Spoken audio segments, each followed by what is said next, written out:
దేవుని పరిశుద్ధ నామమునకు మహిమ కలుగునుగాక.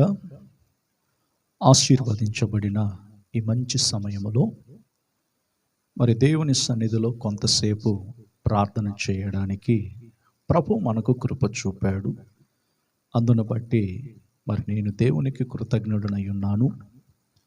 మీలో చాలామంది దేవుని సన్నిధిలో పాలు పొందుచు మరి ఏక మనస్సుతోనూ ఏకాత్మతోనూ ప్రార్థించినప్పుడు మన ప్రార్థనలకు దేవుడు జవాబిస్తాడు. దైవ సన్నిధిలో మనము ప్రార్థించినప్పుడు మన ప్రార్థనలకు జవాబు రాకపోవడము, లేకుంటే జవాబు వెంటనే మనకు దొరకకపోవడం మూలముగా మనలో చాలామంది నిరుత్సాహపడేవారముగాను, ఉత్సాహము లేని వారముగాను, నిర్లక్ష్యమైన జీవితాలను మనము కొన్ని సందర్భాల్లో ఈ మార్గములలో నడిచి వెళ్ళేవారముగా ఉంటున్నాం. అయినను ప్రతి ఒక్కరిలో విశ్వాసం అనేది చాలా ప్రాముఖ్యమైనది.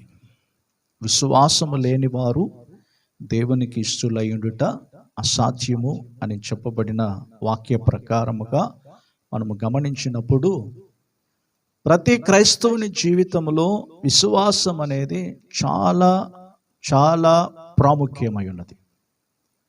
విశ్వాసము లేని తరము వారుగా మనము బ్రతకడం కంటే అంతకంటే దౌర్భాగ్యమైనది మరొకటి లేదు. విశ్వాసముతో కూడిన బ్రతుకులు మనము చేయాలి. విశ్వాసముతో కూడిన బ్రతుకు మనందరిలో కూడా ఉండాలి.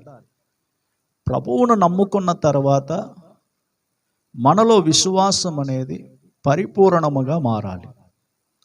పరిపూర్ణమైన విశ్వాసము ఒక మనుషుని జీవితములో మరి దేవుని యొక్క రాజ్యములో మనము చేరగలము, ప్రవేశించగలము అనే నిరీక్షణ మనలో కలుగు చేస్తూ ఉన్నది. కనుక ఈ సమయములో పరిశుద్ధ గ్రంథములలో నుండి కొన్ని ఆత్మీయ మాటలను నేను మీతో కూడా పంచుకోవాలని ఆశపడుతూ ఉన్నాను. మరి నిన్నటి దినమందు నాబోతు యొక్క ద్రాక్ష తోటను గురించి మనము గమనించాము కదా. కొన్ని ఆత్మీయ విషయములను పరిశుద్ధాత్మ యొక్క సహాయ మూలముగా మనము నేర్చుకోగలిగాము. మరి మీలో ఎంతమంది ఈ వర్తమానములను విని ఆశీర్వదింపబడుచు ఉన్నారో నాకైతే తెలియదు, కానీ మరి ప్రభువు పేరట మిమ్మలను ఆశీర్వదిస్తూ ఉన్నాం. అప్రియ దేవుని బిడ్డలారా, నాతో పాటు రండి. రాజులు మొదటి గ్రంథము 21వ అధ్యాయము 5వ వచనము నుండి మనము గమనించినప్పుడు, రాజులు మొదటి గ్రంథము 21వ అధ్యాయము 5వ వచనము నుండి గమనించినప్పుడు, అంతటా అతని భార్య అయిన యెజెబెలు వచ్చి, నీవు మూతి ముడుచుకుని వాడవై భోజనము చేయక ఉండుదువేమని అతని అడుగగా, అతడు ఆమెతో ఇట్లనెను, నీ ద్రాక్ష తోటను క్రయమునకు నాకిమ్ము, లేక నీకు అనుకూలమైన ఎడల దానికి మారుగా మరి ఒక ద్రాక్ష తోట నీకిచ్చేదనని యెజ్రెయేలీయుడైన నాబోతుతో నేను చెప్పగా, అతడు నా ద్రాక్ష తోట నీకియ్యనెను. అందుకతని భార్య అయిన యెజెబెలు, ఇశ్రాయేలులో నీవిప్పుడు రాజ్య పరిపాలన చేయుట లేదా? లేచి భోజనము చేసి మనస్సులో సంతోషముగా ఉండుము. నేనే యెజ్రెయేలీయుడైన నాబోతు ద్రాక్ష తోట నీకిప్పించెదనని అతనితో చెప్పి, అహాబు పేరిట తాకీదు రాయించి అతని ముద్రతో ముద్రించి ఆ తాకీదు నాబోతు నివాసము చేయుచున్న పట్టణపు పెద్దలకు సామంతులకును పంపెను. ఆ తాకీదులో రాయించినదేమనగా, ఉపవాస దినము జరగవలనని మీరు చాటించి నాబోతును జనుల ఎదుట నిలవబెట్టి, నీవు దేవునిని రాజును దూషించితువని అతని మీద సాక్ష్యము పలుకుటకు పనికి మాలిన 2 మనుషులను సిద్ధపరచుడి.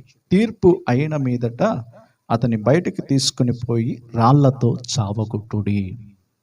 ప్రియులారా, ఈ వాక్య భాగములలో మనం ఏం నేర్చుకోబోతూ ఉన్నాం? ఆహాబును గురించి మరి దుష్ట పరిపాలకుడుగాను, ఇశ్రాయేలీయులలో యరొబాము చేసినటువంటి తప్పిదములే ఆహాబు యొక్క జీవితములో కూడా కలిగి ఉన్నాయి. ఆహాబు యెజెబెలును ఎప్పుడైతే వివాహమును ఆడినవాడుగా ఉంటున్నాడో, మరి ఆహాబు యొక్క స్వభావములన్నీ కూడా మరి దేవునికి వ్యతిరేకముగాను, దేవునికి విరుద్ధముగా తాను నడిచినటువంటి ఇశ్రాయేలీయుల రాజులలో ఒక రాజు. ఈ రాజుకున్నటువంటి స్వభావం ఏమిటంటే, తన నగరను ఆనుకున్నటువంటి మరి ఆ ద్రాక్ష తోటను ఆశించిన వాడుగా మారాడు.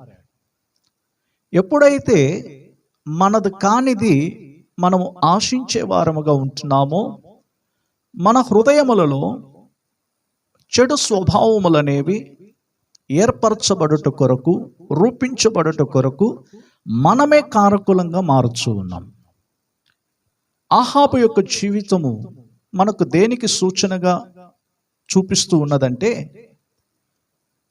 నాబోతు యొక్క పిత్రార్జితమును మరి తాను ఆశించి దానిని పొందుకోవాలని ఆశపడ్డాడు. ఒకవేళ ద్రాక్ష తోటను తీసుకున్న తర్వాత ద్రాక్ష తోటను అలాగనే ఉంచి దానిని సాగు చేయబడినట్లయితే అది అతనికి ప్రయోజనకరంగా ఉంటుంది. కానీ ఇక్కడ ఆహాబు ఏమని అంటున్నాడంటే, నీ ద్రాక్ష తోట నాకిమ్ము అని అంటున్నాడు. ద్రాక్ష తోట అడిగి అతడు మరలా ఏమని చెప్పుచున్నాడంటే, దానికి బదులుగా మరి దానిని కూర మొక్కలకు ఉపయోగించాలని చెప్పి ఆశపడిన వాడుగా ఉంటున్నాడు. ఈ విధముగా నాబోతు మరి నీతిపరుడుగాను, నిజాయితీపరుడుగాను తనకు కలిగిన ఆ స్వాస్థ్యం అనేది ఏమాత్రము కూడా విడిచిపెట్టకుండా తన పితరులు ఇచ్చినటువంటి ఆ పిత్రార్జితం అనేది దానిని కాపాడుకునే విషయములో బహు జాగ్రత్త కలిగిన వాడుగా మారాడు. నాబోతు విషయములో మనకు తెలియచేయబడుతున్నటువంటి సత్యం ఏమిటంటే, అతడు తనకు కలిగిన ఆ పిత్రార్జితం అనేది బహు జాగ్రత్తగా కాపాడుకుంటూ వచ్చాడు. కనుకనే దానిని గురించి ధైర్యముగా మాట్లాడుచూ ఉన్నాడు.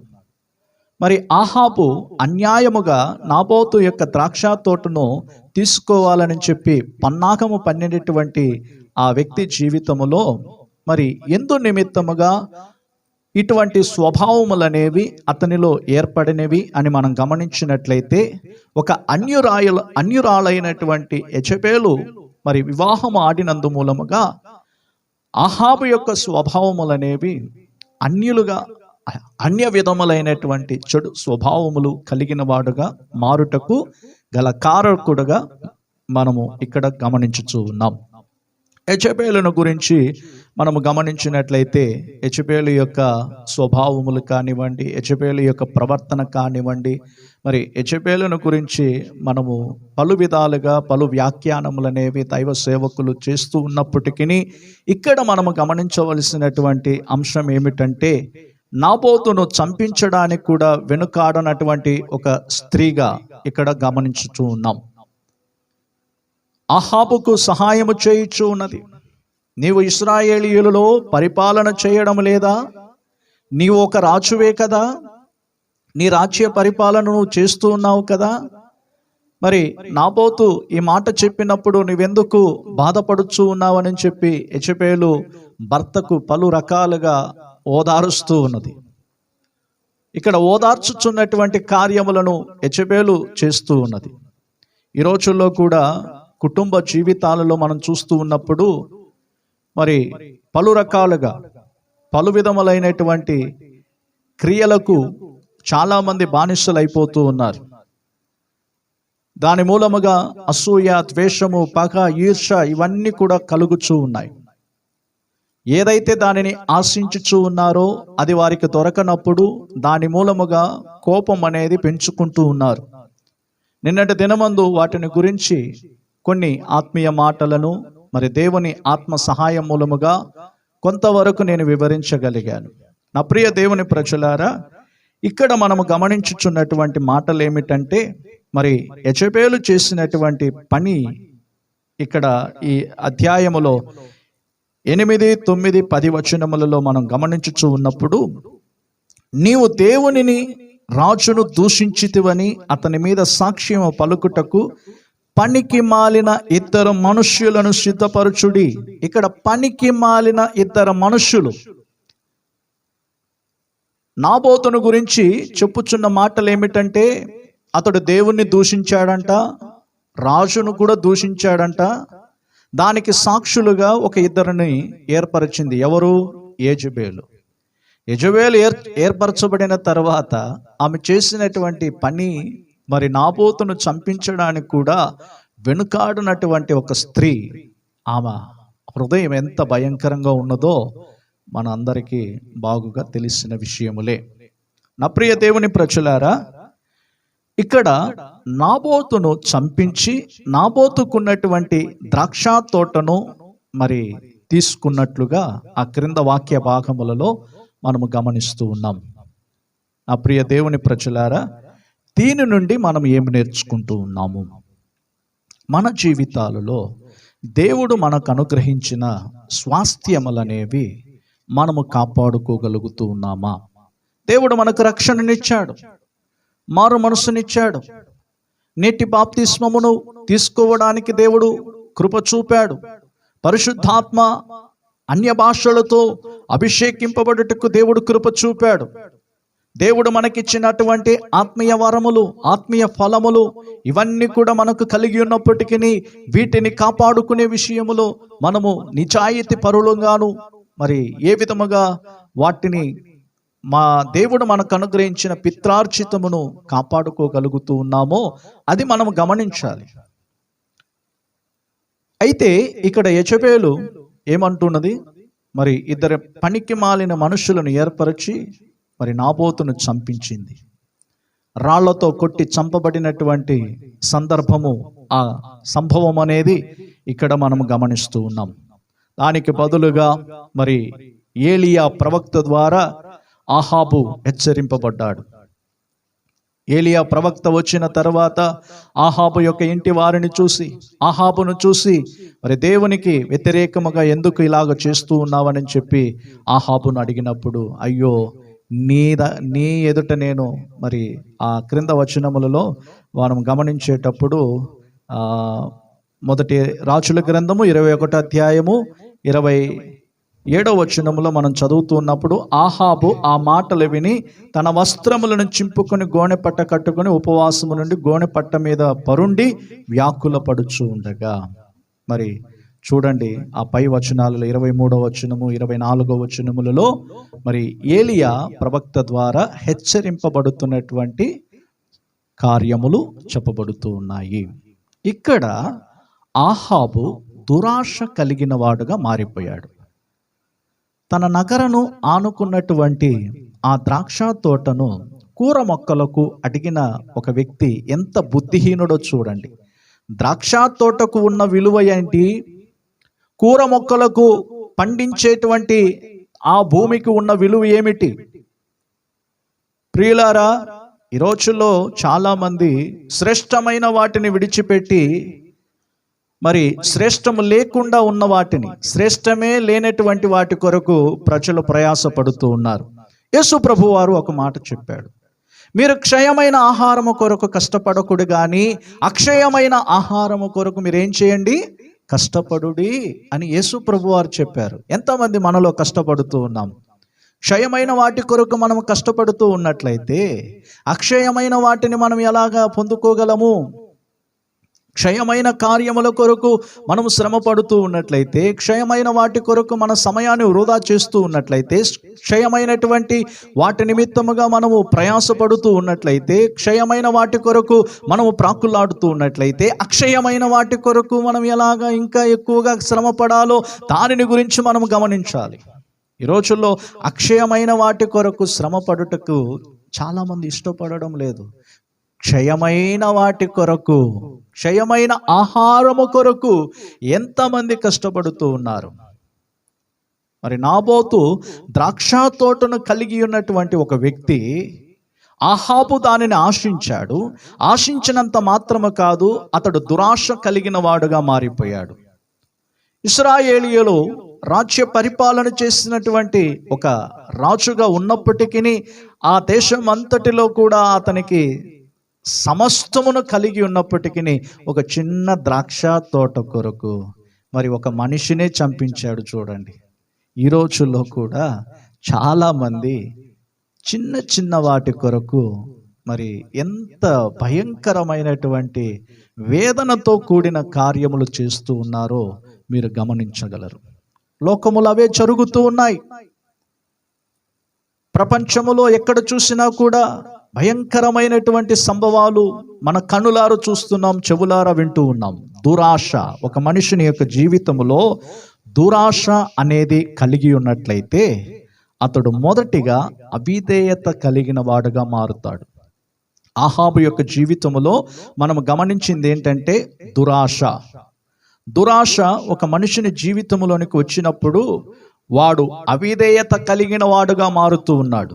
చదవండి, సమూయేలు మొదటి గ్రంథము 15వ అధ్యాయము 9వ వచనములో మనం గమనించినప్పుడు, సమూయేలు మొదటి గ్రంథము 15వ అధ్యాయము 9వ వచనం. సౌలును జనులను కూడి అగాగును గొర్రెలలోను ఎడ్లలోను క్రొవ్విన గొర్రె పిల్లలు మొదలైన వాటిలోను మంచి వాటిని నిర్మూలం చేయక కడగా నుంచి పనికిరాని నీచ పశువులన్నిటినీ నిర్మూలం చేసిరి.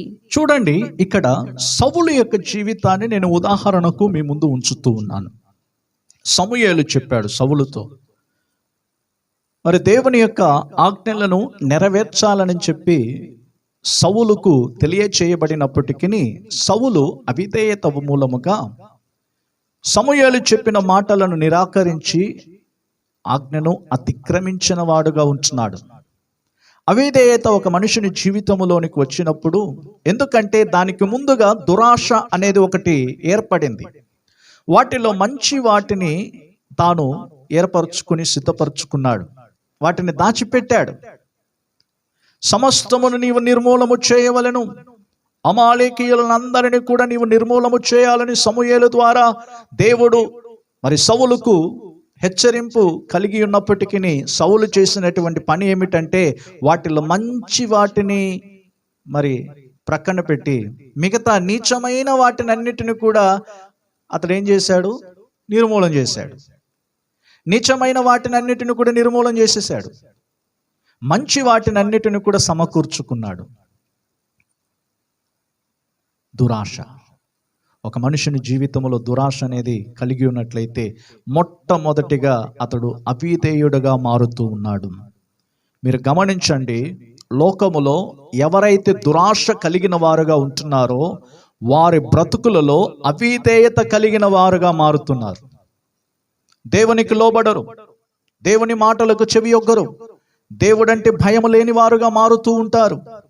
దేవుని కార్యములను తెలియలేనటువంటి వారుగా, దేవుని కార్యములను గురించి అవగాహన లేనటువంటి వారుగాను, చివరికి దేవుడు లేడు అనే స్థితికి మనుషుడు వస్తున్నాడు అన్నట్లయితే అతనిలో, అతని యొక్క హృదయములో దురాశ అనేది ఏలుబడి చేస్తూ ఉన్నది.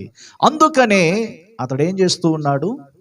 దేవునికి భయపడడు, దేవుని వాక్యమునకు చెవియొగ్గడు.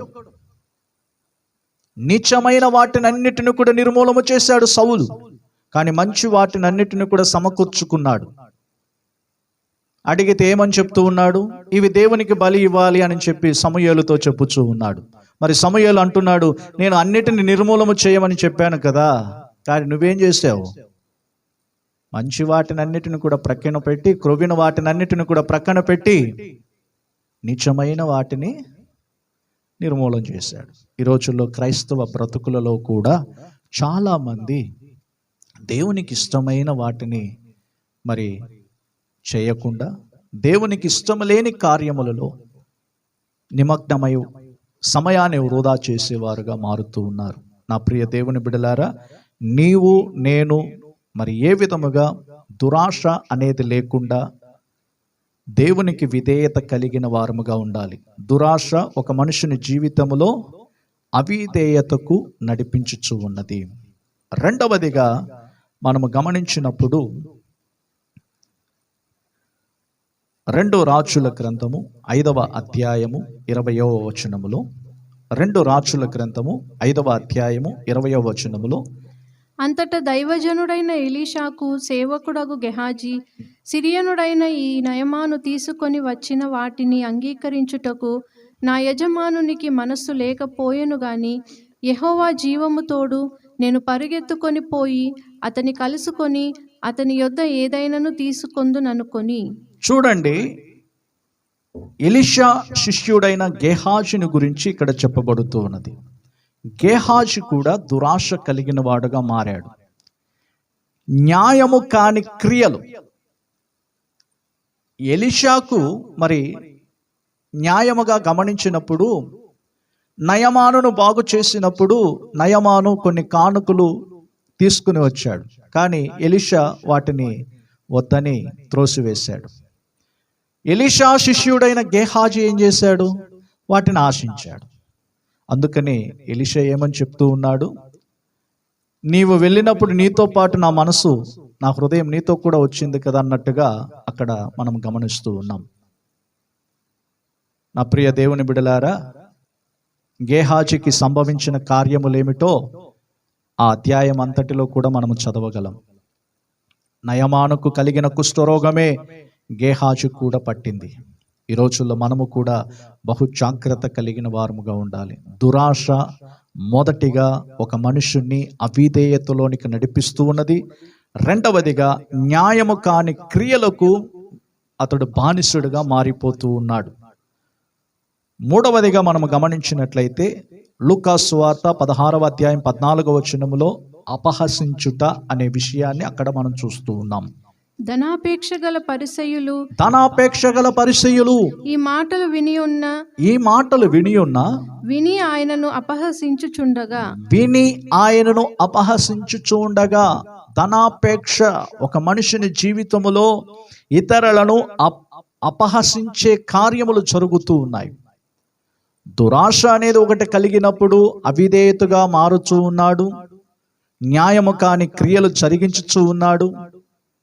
ధనాపేక్ష ఒక మనుషుని ఏం చేస్తున్నదంటే ఇతరులను అపహసించేవారుగా మారుతూ ఉన్నారు. చూడండి, ఎంతోమంది జీవితాలలో ధనాపేక్ష కలిగిన వారుగా మారుతూ ఇతరులను తృణీకరించేవారుగా చేస్తూ ఉన్నారు. నా ప్రియ దేవుని బిడలారా, ఈ వర్తమానం వింటున్న మీలో ఎవరైనప్పటికీ దురాశ దుఃఖమునకు చేటు. దురాశ ఏంటంట? దుఃఖమునకు చేటు. దురాశ దుఃఖమును కలిగిస్తూ ఉన్నది. దురాశను విడిచిపెట్టండి. ఆశ పడుదాం, కానీ దేవుని యొక్క చిత్తములో ఉన్న వాటిని ఆశించే వారముగా ఉండాలి. అన్నిటిని ఆశించి మనము పొందుకున్నట్లయితే అది మనకు దుఃఖాన్ని కలుగు చేస్తూ ఉన్నది. దేవుడు ఇచ్చు ఆశీర్వాదములు దుఃఖముతో కూడినవి కాకుండా సంతోషమును కలుగు చేయుచు ఉన్నవి. పరలోకములో ఉన్న జ్యోతిర్మయుడకు దేవుని యొద్ద నుండి ప్రతి ఆశీర్వాదములు, ప్రతి ఈవులు అనేవి ఆయన మనకు అనుగ్రహించుచూ ఉన్నాడు. అవి దుఃఖముతో కాకుండా దేవుడు మనకిచ్చే ఆశీర్వాదములు సంతోషముతో కూడినవి. దురాశ దుఃఖమునకు చేటు.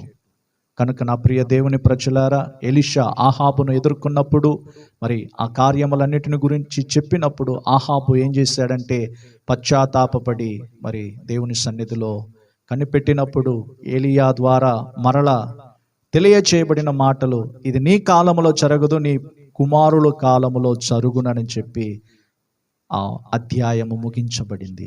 ఈ రోజుల్లో మనము కూడా మన జీవితాలలో దురాశను విడిచిపెట్టి దేవుని చిత్తం వైపు మనం నడుద్దాం. దేవుడు మనలను ఆశీర్వదించునుగాక.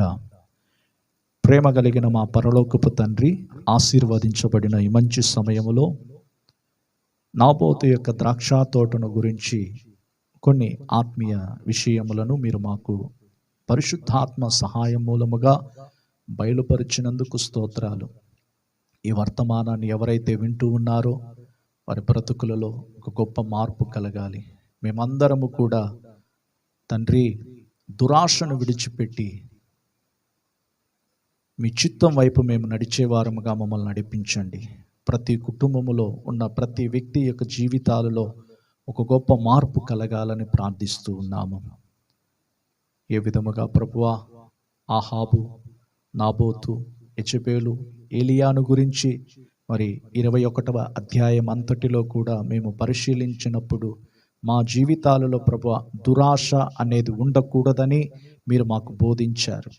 దురాశ దుఃఖమునకు చేటు, దురాశ దుఃఖమును కలిగిస్తూ ఉన్నది, దురాశ అవిధేయతలోనికి నడిపిస్తూ ఉన్నది, దురాశ న్యాయము కాని క్రియలను జరిగిస్తూ ఉన్నది, దురాశ ఇతరులను అపహసించే విధముగా నడిపిస్తూ ఉన్నదని మీరు మాకు బోధించారు.